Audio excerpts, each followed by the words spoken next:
Hello dear students, आज मैं आपको एक सबसे अच्छी टेक्निक बताने वाला हूं to find integer solution for the linear equation in two variable. जब भी आप ग्राफ प्लॉट करते हैं तो कहीं ना कहीं जब आप इसके पास इस तरह की इक्वेशन आती है तो एक प्रॉब्लम क्रिएट हो जाती है। इंटीजर सोल्यूशन इसलिए जरूरी है क्योंकि ग्राफ पे प्लॉट करने के लिए इंटीजर सोल्यूशन ही हम प्लॉट कर सकते हैं। फ्रैक्शन को प्लॉट करना या फिर इर्रेशनल को प्लॉट करना डिफिकल्ट हो जाता है। तो हम इस टाइप की इक्वेशंस में कैसे इंटीजर सोल्यूशन निकालें, उसके लिए एक शॉर्ट टेक्निक है। आप देखिए, सबसे पहली चीज, आपको एक सोल्यूशन जो है वो हिट एंड ट्रायल से या फिर आप जैसे इस टेक्निक से निकालते हैं उसी वे में कैलकुलेट करेंगे।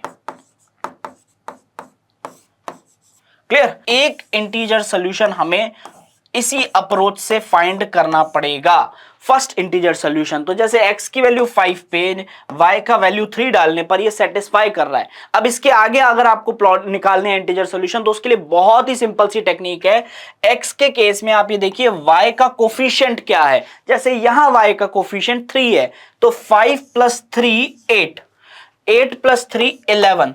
अब जरा आप खुद ही चेक करके डाल के देखिए कि x की वैल्यू जैसे ही 8 पुट करेंगे तो 16 आएगा और 19 - 16 3 होता है, 3 / 3 1 होता है।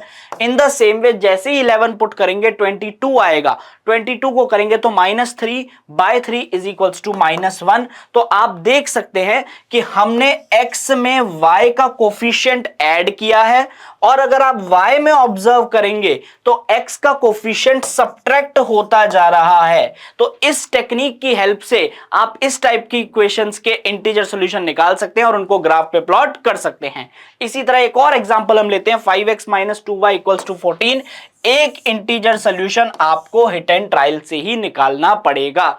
जैसे कि यहां पे मैंने x को 4 ले लिया तो 5 × 4 = 20 और अगर मैं उसको लेके जाऊंगा तो ये 6, तो y का वैल्यू 3 आ रहा है। एक इंटीजर सॉल्यूशन आपको निकालना है। अब आप जरा ऑब्जर्व करिए, y का कोफिशिएंट 2 है तो वो मैं x में बढ़ाता चल रहा हूं, +2 कर रहा हूं तो ये हो जाएगा 6, +2 कर रहा हूं तो ये हो जाएगा 8। अब जैसे 6 डाला तो 30 - 14 16, तो x का वैल्यू कितना आ गया यहां से अगर मैंने 30 - 14 16 किया, 16 / 2 y का वैल्यू आया 8। फिर अगर आप वापस चेक करेंगे तो नेक्स्ट आपने x का वैल्यू 8 डाला है, 40 - 14 अगर आप चेक करेंगे तो ये आपको यहां से 26 मिलेगा, तो y का वैल्यू आएगा 13। आप देखिए जो x में अमाउंट बढ़ रहा है वो +2 बढ़ रहा था जो कि y का कोफिशिएंट था, जो y में अमाउंट बढ़ रहा है वो +5 बढ़ रहा है, वो किसका कोफिशिएंट है, x का। ये एक सिंपल सी शॉर्ट टेक्निक है। अब ये दो क्वेश्चन आप लोगों के लिए, आप इनको सॉल्व करिए और आंसर अपना कमेंट बॉक्स में डालिए। Thank you.